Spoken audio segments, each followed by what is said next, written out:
அனைவருக்கும் வணக்கம். கும்பராசிக்காரர்களுக்கு இனிமேல் தான் மெயின் பிக்சரே என்று சொல்லக்கூடிய வகையில் ஜென்ம ராசியின் அதிபதியான சனியுடன் இணைந்து சஞ்சரிக்க போகிறாருங்க சூரியன். அது மட்டுமல்லாது விரயத்தில் உச்சம் பெற்றிருக்கிறார் செவ்வாய். சுக்கிர பயிற்சி, புதன் பயிற்சி என கிரகநிலைகளில் ஏற்படக்கூடிய மாறுதல் எப்பேற்பட்ட மாற்றத்திற்கு வித்திடுகிறது. இதன் காரணமாக சிந்தித்து செயலாற்ற வேண்டிய ஒரு மாதமாக இந்த பிப்ரவரி மாதம் அமைவதற்கான வாய்ப்பும் யோகமும் எந்தெந்த தருணங்களில் கும்பராசி அமைகிறது என்று ஆராய்ந்து பார்க்கும்போது இனிமேல் தான் மெயின் பிக்சரே என்று சொல்லக்கூடிய வகையில் உச்சம் பெறும் செவ்வாய், சனியுடன் இணையும் சூரியன், உச்சம் பெற்ற செவ்வாயுடன் இணைந்து சஞ்சரிக்கும் சுக்கிரன், புதன் உள்ளிட்ட பல கிரகநிலைகளில் ஏற்படக்கூடிய மாறுதல் மிக பெரிய மாற்றத்திற்கு பிப்ரவரி மாதத்தில் ஏற்படுத்துகிறது. எனவே சிந்தித்து செயலாற்ற வேண்டிய ஒரு தருணமாக இந்த தருணம் பார்க்கப்படுகிறது. ஏனென்றால் பொதுவாகவே பகை கிரகமாக இருக்கக்கூடிய சூரியனும் சனியும் இணைந்து சஞ்சரிப்பது அவ்வளவு சிறப்பான நன்மை தரக்கூடிய அமைப்பாக பார்க்க முடியாது. இருந்தாலும் ஆட்சி பலம் பெற்ற சனியுடன் இணைந்து சஞ்சரிக்கக்கூடிய சூரியனால் பெரிய அளவிற்கு மாற்றத்தை தர இயலாத ஒரு தருணமாக தான் பார்க்கப்படுகிறது. ஏனென்றால் சனியின் கையானது ஓங்கி இருக்கிறது, அவர் ஆட்சி பலம் பெற்றிருக்கிறார். எனவேதான் இந்த பிப்ரவரி மாதத்தின் பிற்பகுதியில் சற்று சிந்தித்து செயலாற்ற வேண்டிய ஒரு தருணமாக அமைய போகிறது என்பதை தெளிவாக எடுத்து காட்டுகிறாருங்க. ஏனென்றால் சூரியன் பிப்ரவரி மாதத்தில் முற்பகுதியில் மகர ராசியிலும் பிற்பகுதியில் சனியுடன் இணைந்து கும்பராசியிலும் சஞ்சரிப்பதால் சற்று கவனம் அதிகமாக தேவைப்படுகிறது. ஆனால் அதே சமயம் பிப்ரவரி 4ஆம் தேதியிலிருந்து உச்சம் பெற்று சஞ்சரிக்கிறார் செவ்வாய் பூமிக்காரகனான செவ்வாய், மங்களக்காரகனாக இருக்கக்கூடிய செவ்வாய் உச்சம் பெறுவது நல்ல வரவேற்கத்தக்க ஒரு அமைப்பாக பார்க்கப்படுகிறது. ஏனென்றால் பல காரியங்கள்ல நிறைந்த காரிய வெற்றியை கொடுக்கக்கூடிய வலுவான அமைப்பில் உச்சம் பெறுகிறாருங்க. இந்த தருணத்தில் தசாபதிகள் வலுவாக இருப்பின் சொந்தமாக வீடு, நிலம், வாகனம் வாங்குவதற்கான அதிர்ஷ்ட யோகமும் மங்களகரமான பல சுப நிகழ்வுகள் நடைபெறுவதற்கான அதிர்ஷ்ட யோக வாய்ப்புகளை மங்களகாரகனாக இருக்கக்கூடிய செவ்வாய் நிச்சயமாக உறுதிப்படுத்துகிறாருங்க. சுக்கிரன் இந்த மாதத்தின் முற்பகுதியில் தனுசு ராசியிலும் பிற்பகுதியில் மகர ராசியில் செவ்வாயுடன் இணைந்து சஞ்சரிக்க போகிறாருங்க. சுக்கிரனுடைய மாறுதல் நல்ல வரவேற்கத்தக்க ஒரு அமைப்பாக பார்க்கப்படுகிறது. ஏனென்றால் சுக்கிரனுக்கு சனி நட்பு கிரகமாக பார்க்கப்படுகிறார். அதிலும் உச்சம் பெற்ற செவ்வாயுடன் இணைந்து சஞ்சரிக்கும் போது அபரிவிதமான மாற்றத்தையும் பொருளாதார ரீதியான தடுமாற்ற சூழ்நிலைகளை விலக்கி நல்லதொரு வெற்றி பாதைக்கு வித்திடக்கூடிய ஒரு வாய்ப்பை உறுதிப்படுத்துகிறாருங்க. அது மட்டுமல்லாது அறிவுக்கு அதிபதியும் வித்யாக்காரருமாக இருக்கக்கூடிய புதன் தனுசு, மகரம், கும்பம் ஆகிய ராசிகள்ல சஞ்சரிக்க போகிறாருங்க. வித்யாக்காரர்களாக இருக்கக்கூடிய புதனின் இந்த மாறுதல் மிகப்பெரிய மாற்றத்திற்கும் சில நேரங்களில் சின்ன சின்ன தடுமாற்றத்திற்கும் ஏற்படுத்துவதற்கான வாய்ப்பு இருக்கிறது. புதனின் அமைப்பு காரணமாக சற்று கவனம் அதிகமாக தேவை.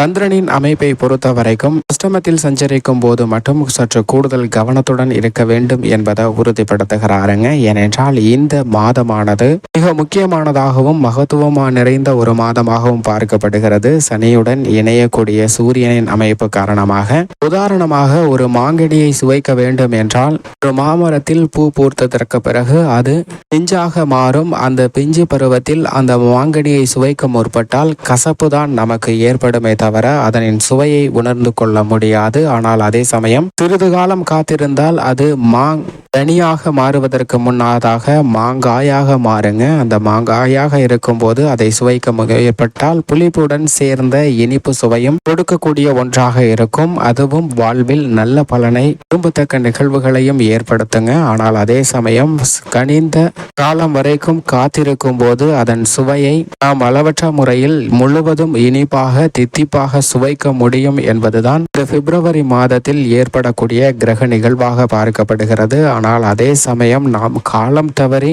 பொறுத்து கொண்டே இருந்தோம் என்றால் நிச்சயமாக அந்த மாங்கனி காலம் தவறியதற்கு பிறகு அழுக ஆரம்பித்துவிடும். அதிலிருந்து துர்நாற்றம் தான் நடிக்குமே தவிர அதை நம்மளால் சுவைக்க முடியாது. எனவேதான் இந்த தருணத்தில் அதன் தன்மையும் கிரகநிலைகளின் அமைப்பையும் ஏற்று சிந்தித்து செயலாற்ற வேண்டிய ஒரு மாதமாக இந்த பிப்ரவரி மாதம் அமைகிறது என்பதில் சந்தேகமே இல்லை. இப்படி 5 கிரகநிலைகளின் அமைப்பு இருக்க முக்கியமான 4 கிரகநிலைகளின் அமைப்பில் எந்த விதமான மாற்றமும் இல்லை. ஏனென்றால் குரு தனது நட்பு கிரகமான செவ்வாயின் ஆட்சி வீடான மேசராசியில் அதிவிரைவாக அனைத்து விதமான நன்மைகளையும் கொடுக்கக்கூடிய ஒரு வலுவான அமைப்பில் சஞ்சரிக்கிறாருங்க. பிப்ரவரி மாதம் முழுவதும் மேசராசியிலும் இன்னும் சில மாதங்கள்ல அவர் ரிஷபராசிக்கு மாற இருக்கிறார். எனவே கடைசி தருணமாக குரு அவரது நட்பு வீடான மேசராசியில் சஞ்சரிக்கும் போது பல நன்மைகள் நிச்சயமாக கொடுப்பாருங்க. அவருடைய சஞ்சார அமைப்பு நிறைவடையக்கூடிய இந்த தருணத்துல பல்வேறு விதமான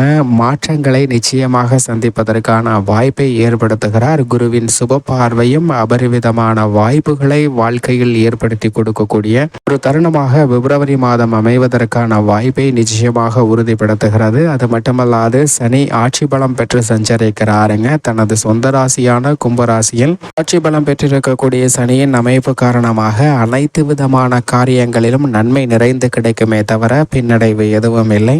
நிழல் கிரகமாக இருக்கக்கூடிய ராகு கேதுவின் அமைப்பை பொறுத்த வரைக்கும் ராகுவும் கேதுவும் தனது சமகிரகமாக இருக்கக்கூடிய குரு மற்றும் புதனின் ஆட்சி வீடாக இருக்கக்கூடிய மீன ராசியில் ராகுவும் கன்னிராசியில் கேதுவும் சஞ்சரிப்பது பல தடைகளை நிவர்த்தி செய்து நல்ல முன்னேற்றத்தை ஏற்படுத்தி கொடுக்கக்கூடிய ஒரு அமைப்பாக பார்க்கப்படுகிறது. பல்வேறு விதமான கடினமான சூழ்நிலைகளை சிந்தித்து செயலாற்றுவதற்கான வாய்ப்பை உருவாக்கி கொடுக்கக்கூடிய ஒரு சூழ்நிலையை நிச்சயமாக நிழல் கிரகங்களாக இருக்கக்கூடிய ராகுவும் கேதுவும் இந்த பிப்ரவரி மாதத்தில் மிகவும் அபரிவிதமாக கொடுக்க போகின்றன. மனித வாழ்வில் மிகப்பெரிய மாற்றத்தை சந்திப்பதற்கான வாய்ப்பிற்கும் வித்திடுகிறது.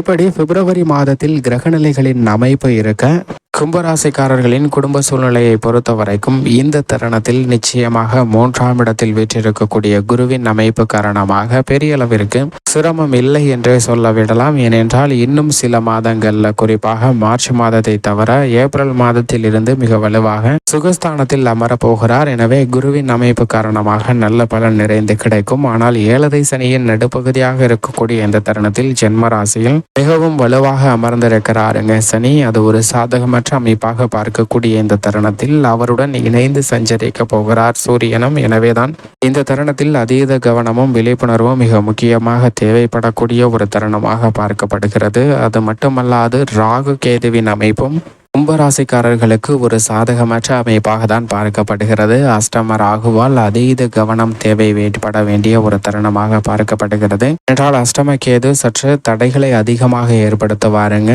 தனராகுவால் சில சிக்கல்கள் ஏற்படுவதற்கான வாய்ப்பு உண்டு. கவனம் அதிகமாக தேவை. அது மட்டுமல்லாது மாதத்தின் முற்பகுதியில் லாபத்தில் வீற்றிருக்கக்கூடிய சுக்கிரன் புதன் போன்ற கிரகநிலைகள் பிற்பகுதியில் விரயத்தில் அமருகின்றன. மாதத்தின் முதல் 3 தினங்கள் லாபத்தில் சஞ்சரிக்கக்கூடிய செவ்வாயும் விரயத்தில் உச்சம் பெறுகிறாருங்க. விரய செலவுகள் அதிகரித்தாலும் கூட அவை சுப விரயங்களாக மாறுவதற்கான வாய்ப்பு நிச்சயமாக உண்டு என்பதை கும்பராசிக்காரர்களுக்கு தெளிவாக உறுதிப்படுத்துகின்றன. பெண்மணிகளை பொறுத்த வரைக்கும் இந்த தருணத்தில் குரு மற்றும் சுக்கிரனின் அமைப்பு பெரிய அளவிற்கு சாதகமாக இல்லை. எனவேதான் அதிகமாக சிந்தித்து செயலாற்ற வேண்டிய ஒரு மாதமாக இந்த பிப்ரவரி மாதம் நிச்சயமாக அமைகிறது. மேலும் சாதகமாக மாற்றிக்கொள்ள நிச்சயமாக வாரத்தில் வியாழக்கிழமை விரதம் இருந்து அருகாமையில் உள்ள விநாயக பெருமாள் ஆலயம் சென்று தீபமேற்றி வழிபாடு செய்யுங்கள். நிறைந்த நன்மையும் முன்னேற்றமும் கும்பராசிக்காரர்களுக்கு நிச்சயமாக கிடைக்கும்.